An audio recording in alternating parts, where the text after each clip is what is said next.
Hello, good morning বন্ধুরা। এখানে আমি গার্লিক রায়তা বানিয়েছিলাম।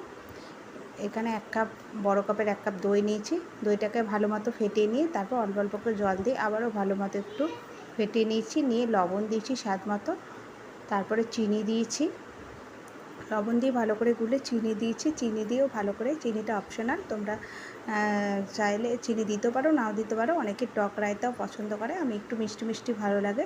তারপরে এখানে কুচানো শসা দিয়েছি। শসা দিয়ে মিশিয়ে আবার একটুখানি পেঁয়াজ দিয়েছি কুচানো, নিয়ে মিশিয়ে তারপরে এটা হচ্ছে জিরেটাকে ভেজে নিয়ে গুঁড়ো করে রেখেছিলাম, সেটা দিয়েছি। আর একটা কড়াইয়ের মধ্যে সর্ষের তেল গরম করে নিয়েছি, তার মধ্যে 6-7 কোয়া রসুনকে ছোটো ছোটো করে কেটে রেখেছিলাম, বড় সাইজের রসুনকে কেটে সেগুলো দিয়ে ভালো মতো ডিপ ব্রাউন করে ভেজে নেবে। দিয়ে পুরো একটা ছাকনা দিয়ে তেলটাকে ছেঁকে নেবে, একটু যাতে তেল না থাকে। নিয়ে ওই রায়তার ওপর দিয়ে দিবে। আর সাথে একটু ওপর থেকে কাশ্মীরি লঙ্কার গুঁড়ো দিয়েছি আমি, দেখতে সুন্দর লাগার জন্য। আর হচ্ছে গোলমরিচ গুঁড়ো, এই দুটো অবশ্যই দেবে শেষে।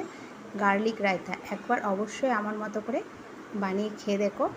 এরকম রায়তা তো তোমরা সবাই খেয়েছো, একবার গার্লিক রায়তাটা অবশ্যই, যারা জানো জানো, আর যারা জানো না তারা এইভাবে একবার রায়তাটা বানিয়ে খেয়ে দেখো। উফ, অসাধারণ লাগে, সব কিছুর সাথে ভালো লাগে। টাটা।